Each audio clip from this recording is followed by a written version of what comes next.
সৌজন্যে trust bank PLC, সব সময় সবখানে সবার জন্য।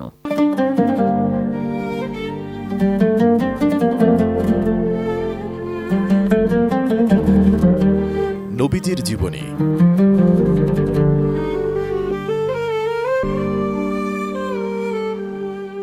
রাসূল সাল্লাল্লাহু আলাইহি ওয়াসাল্লামের দাওয়াতে কুরাইশের অনেক সম্ভ্রান্ত, মর্যাদাশীল ও নেতৃত্বস্থানীয় ব্যক্তি ইসলাম গ্রহণ করেন। এদের মধ্যে ছিলেন ওসমান ইবনে আফফান, জুবাইর ইবনুল আওয়াম, আব্দুর রহমান ইবনে আউফ, সাদ ইবনে আবি ওয়াক্কাস ও তালহা ইবনে উবাইদুল্লাহ।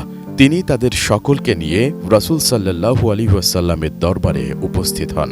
তখন তারা সকলেই তার নিকট ইসলামে দীক্ষিত হন। তাদের পরপরই আরও কিছু নেতৃস্থানীয় ও মর্যাদাশীল কুরাইশ ব্যক্তিত্ব ইসলাম গ্রহণ করেন। তাদের মধ্যে রয়েছেন আবু উবাইদা ইবনুল জাররাহ, আকরাম ইবনে আবুল আকরাম, ওসমান ইবনে মাজউন, উবাইদা ইবনুল হারিস ইবনে মুত্তালিব, সাইদ ইবনে জাইদ, খাব্বাব ইবনুল আরদ, আবদুল্লাহ ইবনে মাসুদ, আম্মার ইবনে ইয়াসির ও সোহাইব প্রমুখ। আল্লাহ তাদের সকলের প্রতি সন্তুষ্ট হন। পারস্পরিক দাওয়াতের মাধ্যমে এভাবে অনেক নারী পুরুষই ইসলামে দীক্ষিত হলেন। মক্কার ঘরে ঘরে ইসলামের কথা জানাজানি হয়ে গেল এবং এ নিয়ে লোকজনের মধ্যে ব্যাপকভাবে আলাপ আলোচনা হতে লাগল। সৌজন্যে ট্রাস্ট ব্যাংক পিএলসি, সব সময় সবখানে সবার জন্য।